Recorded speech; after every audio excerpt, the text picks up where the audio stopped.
Okay, good morning, good evening, good afternoon, everybody, and thank you very much for joining this webinar on sustainable finance for mitigating overshoot risks. My name is Alex Clark. I'll be moderating this discussion, and I'm very happy to be joined by three esteemed colleagues that I'll introduce shortly. But the context for this discussion is the report of the Climate Overshoot Commission that looks at mitigating and preparing for the likely overshoot of the Paris temperature goals. The report covers a set of recommendations across emissions reductions, adaptation, carbon dioxide removals, and solar radiation management, also known as geoengineering. And the report also goes into some detail on the financial architecture required to deliver on its recommendations, which is the focus of today's discussion. So I am delighted today to be joined by Muhamad Chatib Basri, former Minister of Finance of Indonesia, member of the Climate Overshoot Commission, and who sits on several prominent councils, including under the World Bank, IMF, and OECD. He will go into more detail on the Commission's recommendations on finance very shortly. Also joining us are Guillaume Bonnel, the CEO of SDG Impact Finance Initiative. Guillaume joins the initiative from previous roles at Credit Suisse, Lombard Odier, BNP Paribas Wealth Management, and a stint at Médecins Sans Frontières as well. Finally, we were hoping to have Benjamin Jabare join us, the Deputy Director of Climate Analytics Africa, but due to travel commitments, he's being substituted by his colleague Serge Djohy, who is a climate governance and implementation specialist at Climate Analytics as well, and who specializes in strengthening the institutional capacities of least developed countries and small island developing states in accessing climate finance and building adaptation and resilience to climate change. So before we kick off, I'll just give a quick overview of the current state of climate finance, drawing on the most recent available data. The Climate Policy Initiative's landscape of climate finance, broadly seen as the benchmark for tracking climate finance flows globally, found that average annual climate finance flows reached about $1.3 trillion in 2021 and 2022, which is nearly double what they were in 2019 to 20. And most of this was driven by an acceleration in mitigation finance. But comparing these numbers to the estimated needs is quite sobering reading. So in the average scenario, the annual climate finance needed through to 2030 alone increases steadily from $8 to $9 trillion per year, and then exceeds $10 trillion per year from 2030 all the way up to 2050. So this means that we still need at least a five-fold increase in climate finance every year as quickly as possible to avoid the worst impacts of climate change. And it's very clear that we are quite some distance away from that. So that at least gives us an idea of the challenge facing us. So turning first to Dr. Basri, can you please give us an overview of the Commission's recommendations on climate finance and sustainable finance more broadly, and also the challenges faced in reaching consensus within the Commission, particularly across developed and developing countries? If you could also comment on the gap between pledged investment needs and the role of the private sector, especially state-owned industries and private firms with massive emissions, but also the role of access to low-cost capital, that would be much appreciated. Over to you, Dr. Basri. Thank you. Thank you very much, Alex. I just want to check before I share my view on and addressing your question. I just want to check, can you hear my voice? Okay. Yeah. Okay. Yep. So thank you very much. Good morning, good evening, good afternoon, good at this time. It depends wherever you are. So I will be very brief. So we will have more time for the discussion later on. As Alex already laid out, there is a big issue about the financing gap regarding between the needs and then the ability to finance. Yeah. So let me share my take on this. That the way we look at it, there should be the integrated financing mechanism. Yeah, in the sense that there should be a combination of the domestic resource mobilization, the role of the multilateral development bank, and also the role of the private sector and the philanthropists. and then let me out in more detail about what kind of policy that would be feasible. From the domestic resource mobilization, I think the most radical Commission's recommendation is to phase out fossil fuel subsidy. And I think this is very crucial. Yeah, and then we at the Commission, we look at that it is important for the gradually increasing restriction on consumption, including subsidies and production, and also have this differentiated schedules for developed and developing countries. And we have to ensure the principle of just transition and a climate club grows compatible with the Paris Agreement. So let me give a perspective from the developing countries. In many developing emerging economies, the one who take the benefit of the fuel subsidy is basically middle and upper class. So let me give an example. If you subsidize 1 liter for the gasoline, the poor people, they only consume a very limited gasoline because their consumption is only restrict to maybe motorcycle or even the car with the relatively small cylinder. But the rich people, they take the benefit of it.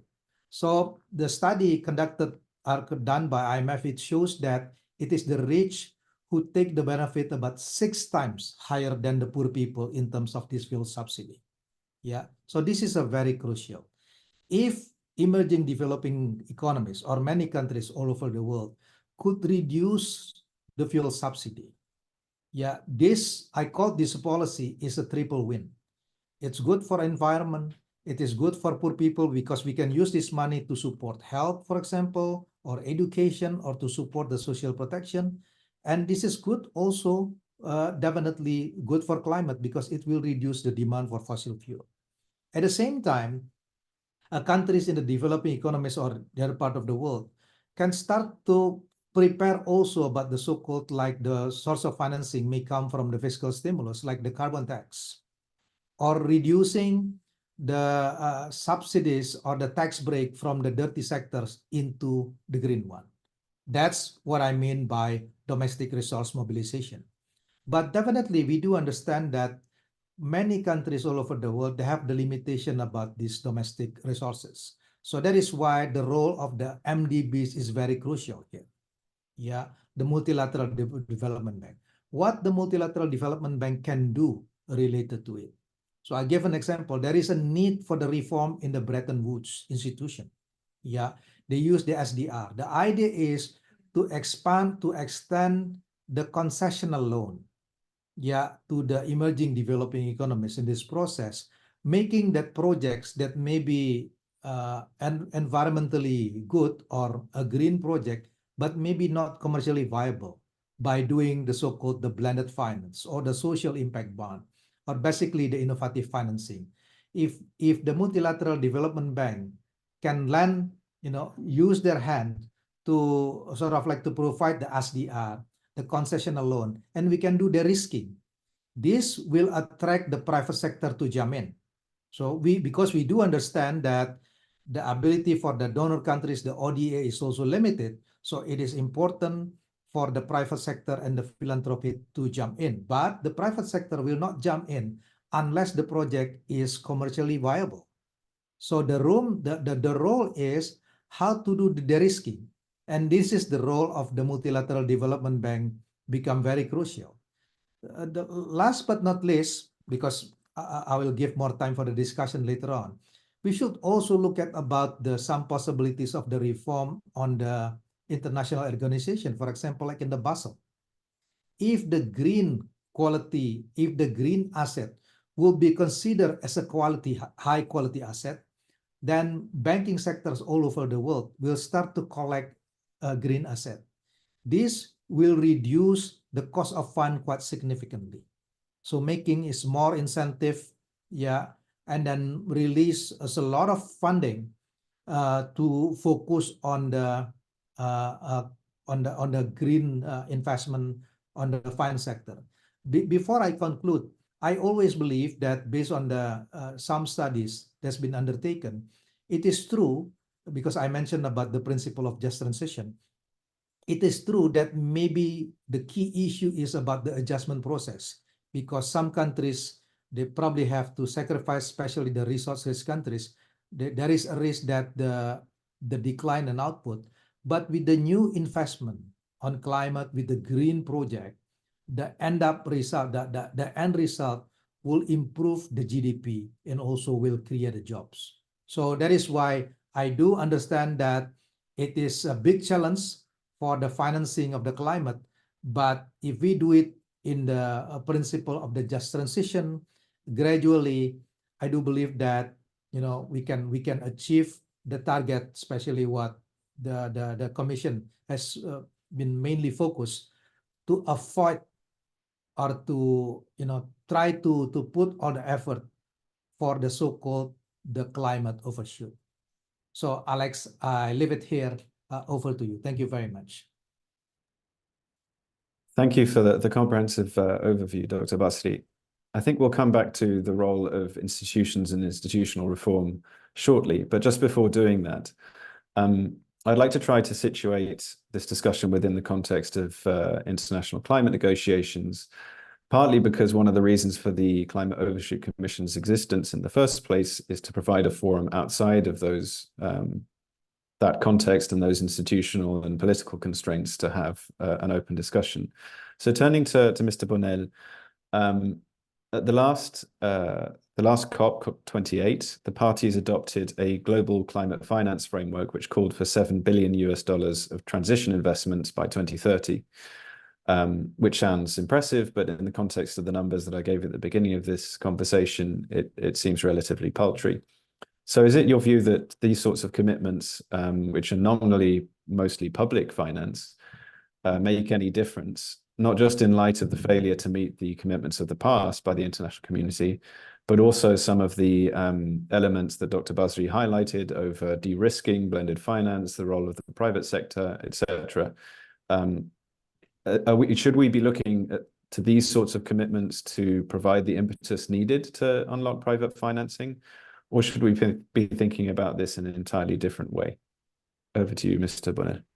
Yeah, thanks very much, Alex, for your question. So, well, the call is actually about $7 trillion US dollar by 2030, if I'm not mistaken. So the challenge is even bigger than what we had in mind.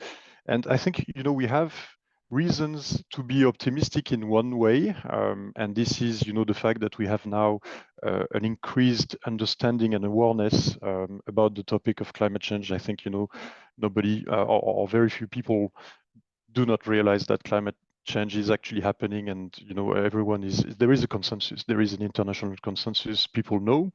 We also have a greater private sector involvement today, so I think there is also this realization that the order of magnitude that we need to face, so the financing need that we have in front of us, if we want to be able to tackle climate change, are so massive that public money will not be enough, and so we all realize at the same time that the private sector will need to take its part and will need to become part of the solution together.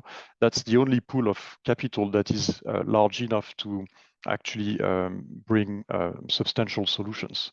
But this is happening. We see that the private sector is now, I would say, too slowly but surely getting into the picture. And we see a lot of innovations as well in the climate financing space. Think of green bonds, of sustainability bonds, and many others. Also, the role that blended finance has to play, and in that I really agree with Muhamad. But we have challenges in front of us. One of the challenges that we face is transparency. We hear a lot of complaints, and rightly so, about greenwashing. There is too much of it. We need to. I think the financial sector as a whole needs to regain confidence, regain the trust of investors. So more transparency, more standards as well are needed. We also have the challenge to meet long-term objectives with short-term ones as well, and this is a very important one.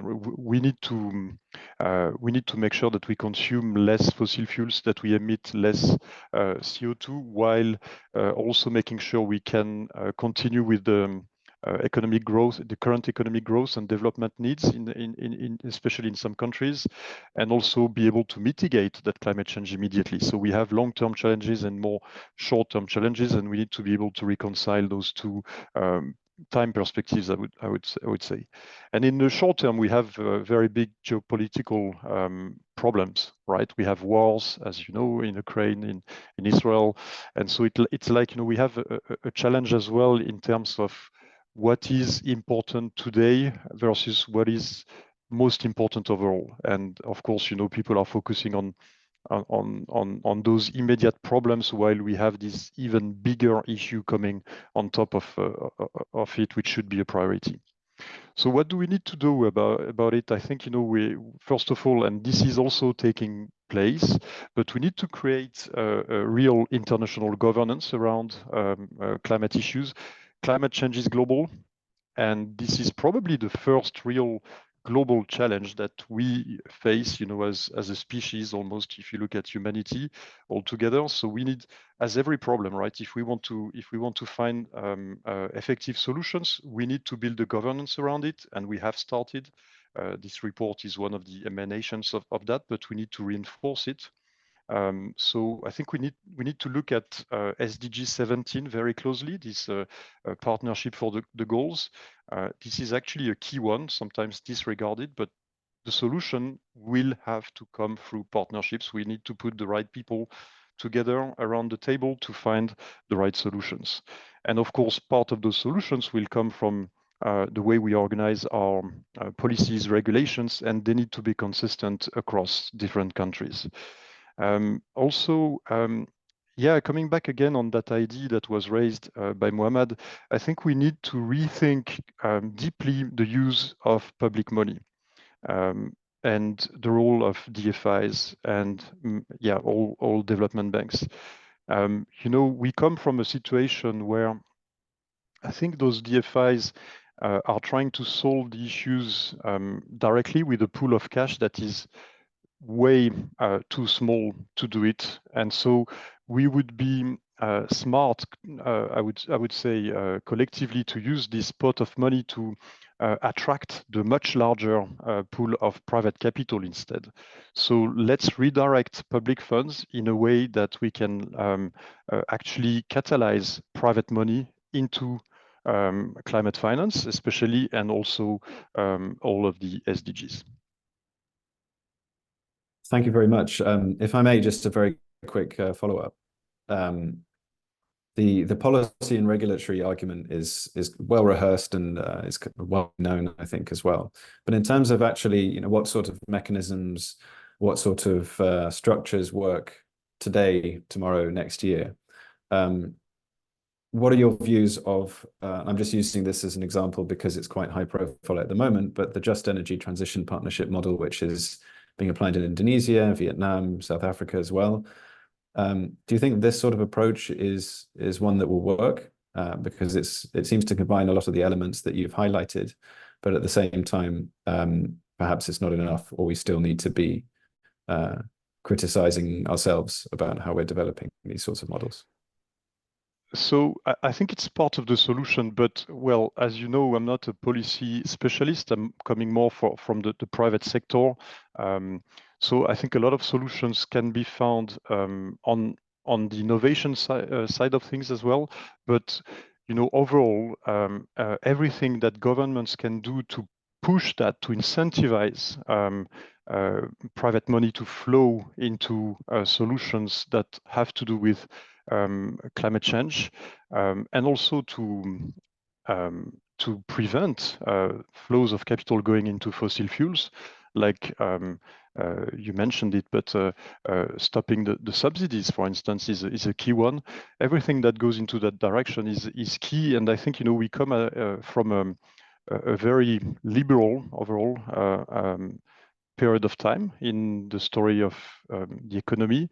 I think now it's also time for governments to think about their role into this new paradigm. I have, you know, if I can say, where we realize that, you know, it was very effective to let it be, you know, the free markets, etc., were extremely effective for a period of time, a long period of time, 2 centuries. I think it worked really well in creating wealth, in making everyone not only richer but also more educated on average, of course, and healthy, with a lot of inequalities. But still, you know, that system worked. Today we see the limitations of that system, and I would say for the first time with climate change.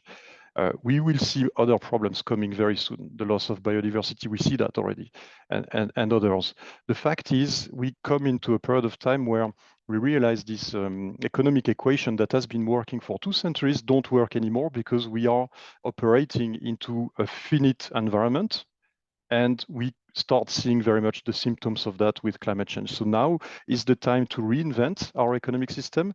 I wouldn't say, you know, we need to completely break it and start fresh again, but we need to integrate new elements into this functioning equation, and that's the role of governments to do that. So policymakers have a great role to play again, you know, and they need to realize that, and governments need to govern. Thank you, Mr. Bonnel. Dr. Basri, I can see your hand, but if I may, I'll just go quickly to Mr. Djohy for his comments, and then we'll come back to you on a couple of these points, if that's all right with you.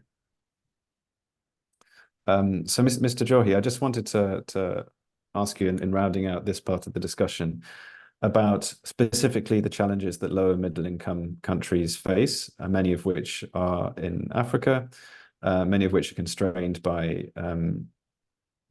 very, very significant and immediate constraints on their ability to borrow and spend, that don't just affect climate-related spending, but also funding for multifarious social priorities. So in your view, what sort of changes to the international framework, as well as to the national policy frameworks that you work with, would be most effective in alleviating these more structural constraints that both Dr. Basri and Mr. Bonnel have covered? And then we'll come back to you, Dr. Basri. Thank you. Okay, Mr. thank Djohy? you. Thanks. Can you hear me? Yes. Great. So thank you. As you talk about developing country and the challenge, more institutionally speaking, and the problem of debt and how they finance in a sustainable way the adaptation program, I may start saying that the question of debt itself is not a bad thing, you know, because you have a bad and a good one. And when the debt are used, for example, to finance, like reliance on short-term debt or financing exploitation of natural resources that can have impact on the environmental sustainability and lead to ecological damage, etc. We can say that without any doubt is a bad one. But the good debts can be also those developing countries can contract to invest in sustainable green infrastructure, debt to finance research development, as Guillaume was saying, innovation, investment in technology transfer, a kind of initiative that can help those countries leapfrog traditional development stage and accelerate more economic progress. Because with the experience we have working in the developing country in Western Africa, we can see a strong link between the climate challenges and the socio-economical also challenge. And that when it comes to recommendation of what we believe should be considered in that framework is how to use the available resources at global stage, specifically the climate finance mechanism under the UNFCCC to finance, to leverage a private sector, for example, engagement in financing adaptation projects that can have a stronger socioeconomic co-benefits. I was discussing with my colleague yesterday, it's very difficult in our context to separate the socioeconomical reality and challenge with the climate change impact, because both are linked. And it called us in the second point also the need to a new definition of climate finance, because the global architecture that I use right now and the way climate finance flow into the country are somehow disconnect with the reality and the needs. And that's why we think it's also very important how we define climate finance in the way that is take fully it fully consider the needs of those developing a country. And maybe finally, as we talk about the global architecture and the need of the country now, I maybe give one emphasis to this new mechanism for climate for debts swap, who is also an initiative to kind of take some of the burden out of those countries in order to invest in adaptation. But this new mechanism also come with some challenge, and we believe that should be considered how to make sure that the money that has been converted, swap, is collected, how it is implemented, how it is monitored. This is very important. If not, it will just end up being just a transaction on paper that you can see on the climate-related developed finance in OECD database, but really it will not be supporting adaptation project in developing countries. So that are my few thoughts, I think, how the global finance architecture can try to align a little bit with the developing country needs and the reality. Thank you. Thank you very much for your concise and incisive insights. Turning back to you, Dr. Basri, there's obviously an awful lot to comment on here, but if I could ask you to engage maybe specifically with the climate for debt swap framework or suggestion as a way of dealing with particularly debt constraints by debt constrained countries, but also to go into more detail and more depth on specific reforms to the Bretton Woods institutions, to the special drawing rights framework, and to the delivery mechanisms that the MDBs are still broadly constrained to, including the Green Climate Fund and so on. In your remarks, that would be great. And if obviously if there are other topics you'd like to cover as well, please do so. Back to you. Thank you. Thank you, Alex.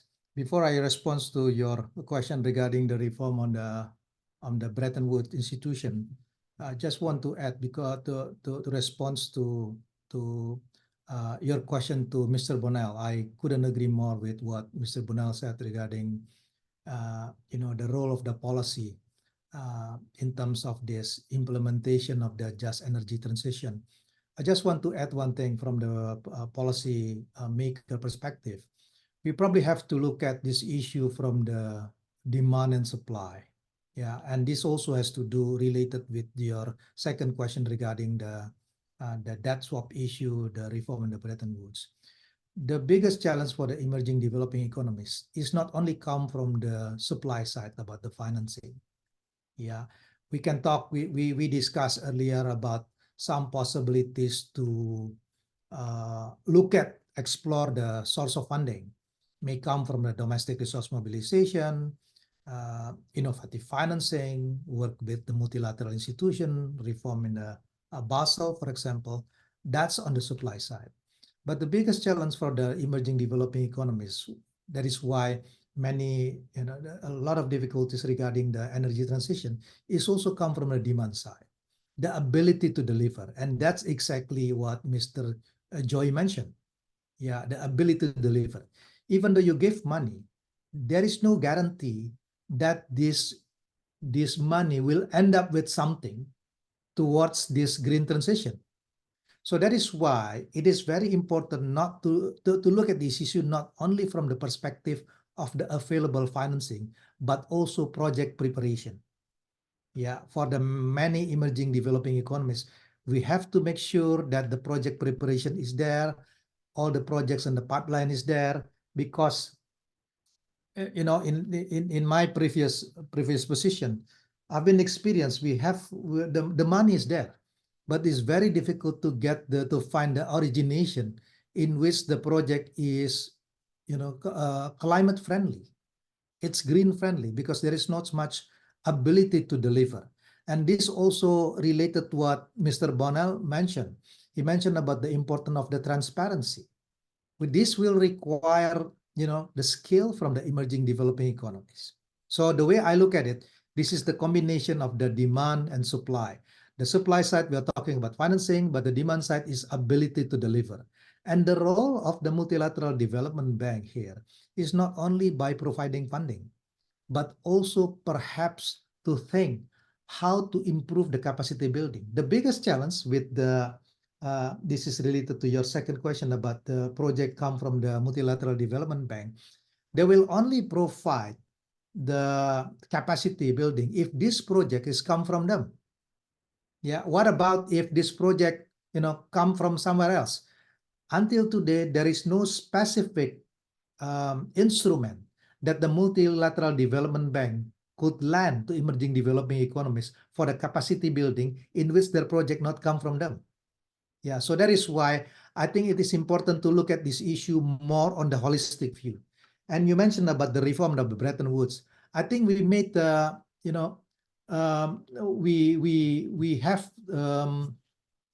we made a lot of progress regarding the SDR, because now the IMF could lend the money to the Multilateral Development Bank, and we use this money. But this is, again, like Mr. Bonnel said, the amount is not enough. So we need more. So that is why, additional concessional loan is needed. But if you're talking about additional concessional loan, the problem with the Bretton Woods institution, their capital is limited. So there is a need for a capital increase as well. And this issue is not easy because this has to do with the political economy, about the voting rights, etc. I don't want to go into detail about it because there will be another topics related to it. Yeah. So it's a lot of challenges, but I agree with what Mr. Bonnel said, that we have seen sort of like a progress, even though probably not as fast as what we expected. So I gave an example. Before, there was no instrument for the SDR. Now the instrument SDR is there. Now the next step, we have to push for the more concessional loan in order to use this money for de-risking, to invite the private sector and the philanthropy to join in. With the innovative financing, maybe the scheme is there, but the problem is the ability of the developing countries. Many countries in Africa, not many countries in Africa are willing to take the blended finance. Why? Because it's very difficult to calculate the social return, for example. So back again to the capacity building. So over to you, Alex. Thank you very much. Again, there's far too much material to go into in significant detail on this webinar, and we don't have too much time left, but there's certainly lots of rich discussion to be had. Turning back to Mr. Bonnel, I think it's clear from the comments of the panel today that although there is still space, there's always space for financial innovation, for risk reallocation, for clever ways of dealing with liquidity issues and helping address risks that are essentially out of the hands of recipient governments or recipient countries. There's still a need for fairly radical, possibly, policy reforms and changes to the international architecture. But having said this, there's still a need for planning even in the next year or two before any of these relatively large reforms might be able to actually take place. So in your view and in your experience with the organization that you lead, what do you consider to be the freshest ideas in generating and using catalytic capital in your view, and particularly thinking about these large pools of capital that do exist in institutional investors, funds and pension funds, even in banks that are lending directly to corporates? Where do you see the most exciting developments that really could add something to the conversation in the next couple of years? Thank you. Thank you, Alex. And building on what was just said by Mr. Basri, which I completely agree with. One way to do that, and actually the organization I lead is a good example, is actually to first of all pool capital, public money, philanthropic funds together, because scale is of the essence, you know, if we want to catalyze private capital for the SDGs, and then use those public funds to de-risk investment opportunities with blended finance mechanisms in order to transform those opportunities into attractive opportunities for private investors. And I'm talking about impact investing here, right? So the question is, how do you democratize impact investing? And I think one way to do it is to redirect some of the public money, some of the philanthropic funds into platforms that have a capacity to either de-risk or bring more liquidity to financial mechanisms that ultimately benefit climate, especially in developing countries where it's most needed. That's what we do at the SDG Impact Finance Initiative. So basically, we are that platform. We are an effort made by initially the Swiss government, now joined also by the Luxembourgish government. So those two countries together, and also some corporate foundations. So UBS Optimus is also part of the effort. And together, those different partners, public-private partners, came together into an effort to build this platform and pool the capital to do exactly that, to first to foster innovation, because we need more of those mechanisms out there in the market, accessible to private investors, and then scale them up by de-risking them, so by doing blended finance. And also bringing together the regulatory bodies of those first two countries, but we hope to also attract more countries to this initiative together, so that there is also a consistency when you create the regulatory framework for this type of investment for impact investing. I think that's one example. Which is very powerful. If we were able to make this initiative successful and then to replicate it at a different scale, I think we would prove the point, and we would have the capacity to really reshape our economy in a positive way. But then you have also if I jump now out of this specific idea, I also see plenty of very promising ways to make sure that financial flows are going into climate solutions, and they are more or less pure, right? If you place yourself now from the perspective of an investor, be it an institutional or a private investor, you can do many things. Actually, you can first of all make sure that your money doesn't flow into companies or opportunities that are detrimental to the climate change. So that means excluding some companies, some fossil fuels producers, for instance.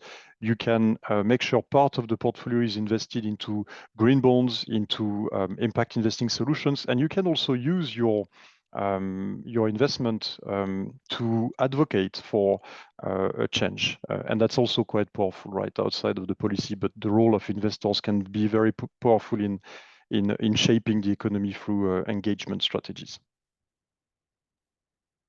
Thank you very much, Mr. Bonnel. Now we've got about 20 minutes left. So what I'd like to do is just turn to some questions that we've received from the audience, and then we'll have a few minutes at the end to draw the discussion together and try and draw some conclusions. So there's a question to Mr. Djohy from Annabelle Muller. Human rights implications from the right to health, to housing, to food security, to democratic and participatory governance are concerns that are central to climate finance. How does climate analytics ensure human rights are part of the funding for local projects? And how effective are the mechanisms it has put in place? And I think it would be helpful, Mr. Djohy, to relate your answer to the context of this discussion as well, which I mean, it's up to you how you'd like to tackle it, but perhaps commenting on whether the existing climate finance architecture presents a barrier or actually facilitates the integration of these sorts of considerations. Okay, thank you very much for the question. I think it's very clear that climate change impacts human rights, the right to live, the right to liberty, the right to migration, the right to education, housing, foods, everything. So we cannot say that we're tackling climate change and we have no regard to human rights. So that is the background. And what we defend in our work in supporting a developing country, we work with in designing their projects is to make sure to put emphasis in gender equality, for example, social inclusion, who is one of the also main criteria that some of the climate fund, like the Green Climate Change, have a lot of interest in, want to know how the project they are funding is taking into consideration the issue of gender equality and social inclusion. We have other issues that are also mainstream through the project we design, who are basically the core benefits that we believe the project have in terms of how they contribute to strengthen the infrastructure that exists at country level, how to build the resilience of the infrastructure, no matter is the education infrastructure, housing infrastructure, transportation system, etc. How to build that resilience, that is very critical. And there are other broader core benefits, a socioeconomic core benefit. And I say in my previous intervention, it's very, very difficult in the context of the developing country to separate climate change financing or climate change challenge and socioeconomic challenge. So is also one of our recommendations how the new climate finance architecture can better have more flexibility in the way it treats the climate rational justification of the project and give more space to the country to highlight some of the socioeconomic challenge into the proposal. You will agree with me, one of the problems is such difficult for the developing country to access funding, and why we have this gap in between the adaptation financing and mitigation financing is the challenge for the country actually to build a strong climate rationale for adaptation project. And especially because most of the criteria that are used in reviewing and appreciating the adaptation project don't favor developing country. So to finish to say, for example, we believe for the next COP, the COP29, where the focus are said to be how to propose a new collective quantum objective on climate finance. We agree is very good, but we have to evaluate how the 100 billion target from the Paris Agreement have so far support developing country in building their resilience to climate change.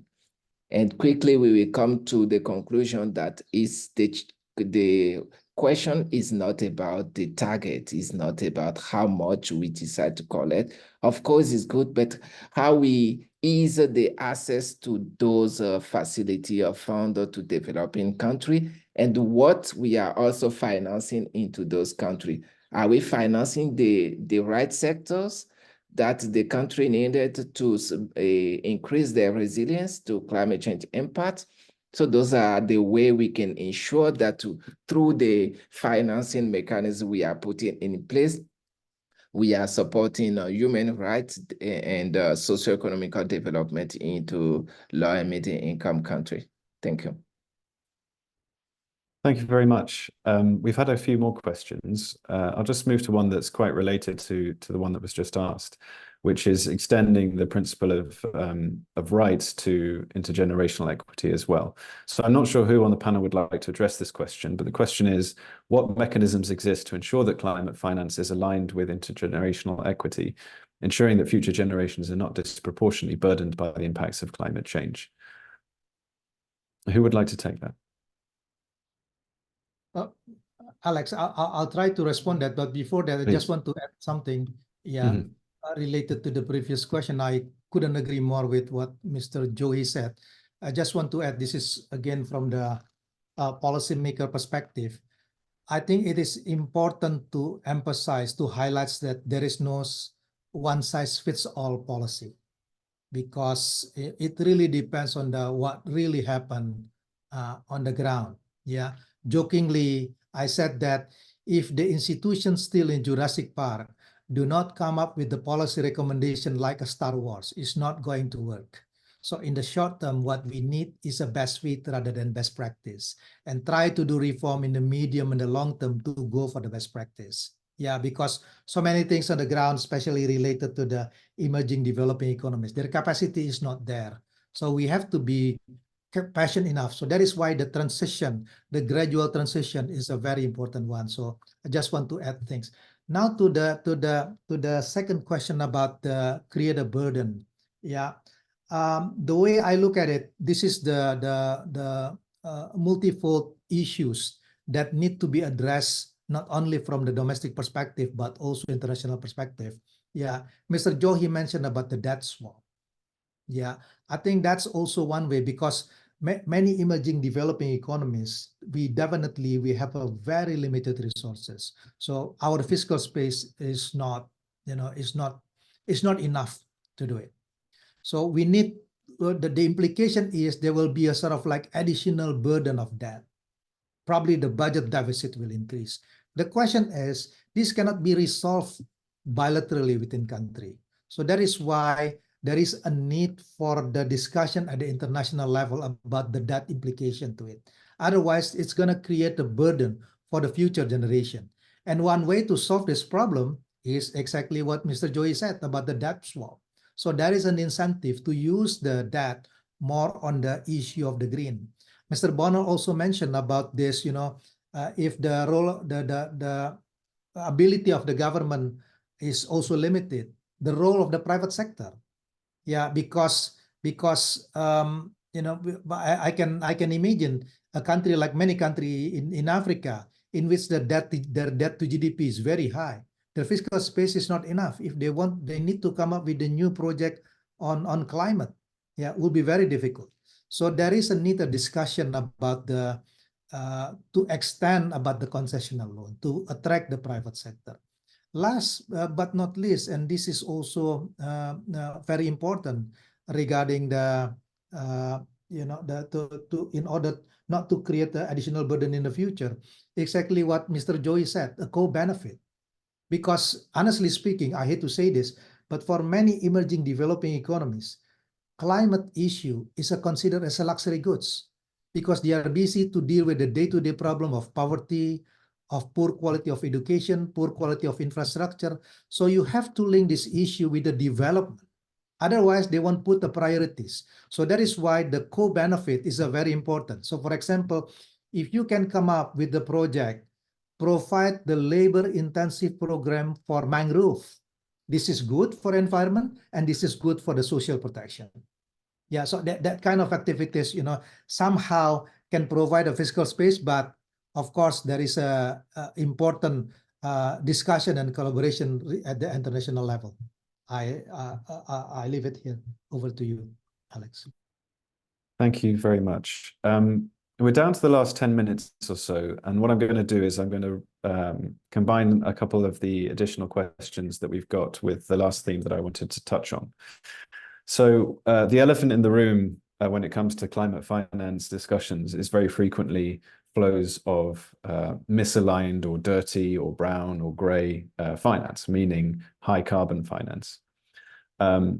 Just in the last couple of weeks, we've seen a number of high-profile reports. Back in January, the European Central Bank published a report showing that 90% of the banks that it supervises are misaligned with the requirements of European climate legislation.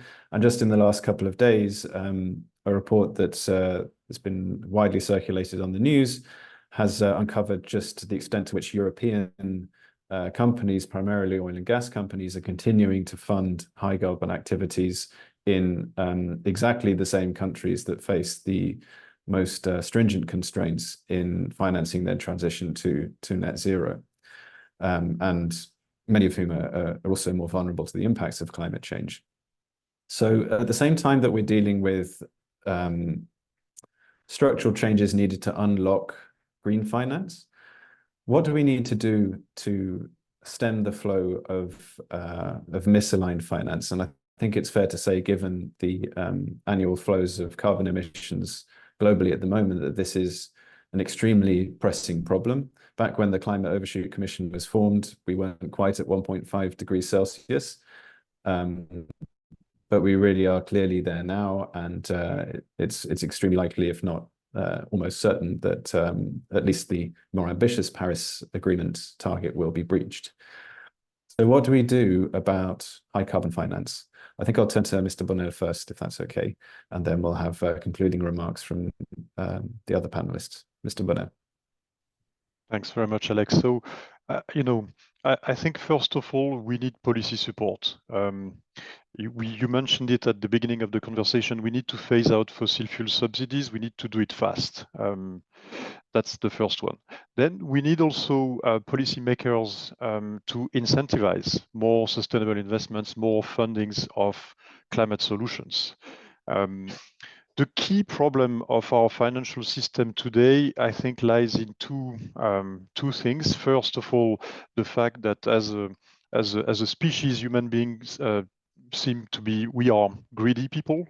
We look for profit, immediate profit, and so I think we need to turn our collective software towards the longer term. So less greed, less short term, and more long term, because we have an interest collectively as well in promoting the long term, and that policy framework needs to reflect that. So there is also, for me, a key question that lies into the, that fiduciary duty. When you tell a lot of the funds from banks are still invested into fossil fuel industry, that's because people want to see short-term revenues in their portfolio, not only private investors, all investors actually, they want to see short-term revenues. And the banks are just financial intermediaries answering to that, and they have to, by law, by regulation, because of that fiduciary duty, they need to focus on performance. So if we were collectively to first, be more long-term oriented, and then shape our policies in a way that fiduciary duty encompasses as well this long-term orientation, we would solve the first issue. So policy support is very important. Then, of course, we need to enhance more green financial instruments, and we talked already about green bonds. I think there is a lot of promises also into the all of those carbon credits mechanism, the carbon pricing as well. We need to price the negative externalities, well, all of the externalities actually. If we were able to give a price to those externalities, that would come also into the equation again, and that would be taken into account into the profit or loss making of portfolios. And then ultimately, I think we also need to promote a lot more engagement strategies. So today, most investors, they simply don't use the voting rights. They don't really play the role that they should be playing as holders of some companies. When you hold a stock or a bond, you have a responsibility. It's not just about making a profit or a loss. It's actually also about trying to influence the company that you hold into your portfolio into the right direction. And I think we should promote that even more. And I'll stop here. Thank you. Just in the last couple of minutes, I'd like to just turn very briefly, if you don't mind, to Mr. Djohy, if you have any further comments to add, and then I'll hand back to Dr. Basri for the last word before we conclude the webinar.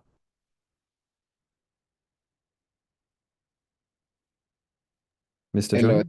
Yes. Yeah.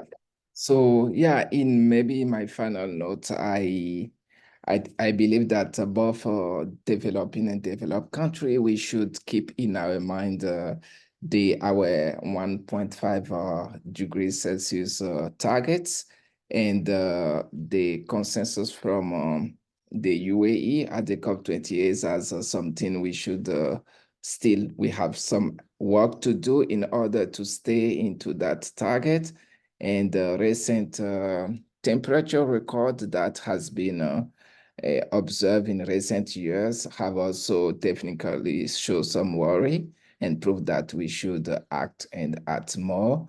And the developed world also to show the way as a developing country, even in the middle of the challenge, to address the adaptation needs and making some effort. The developing country also should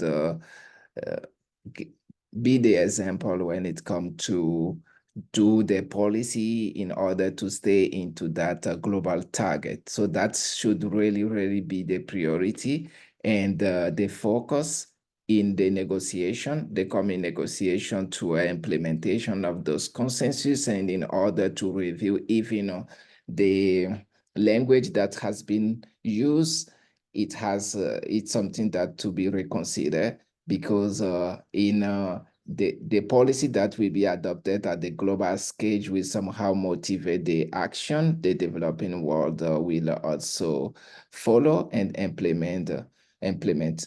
So this is my final note, that we need to keep in mind what the science said. The science said that we should do all our best to stay into the 1.5 degree.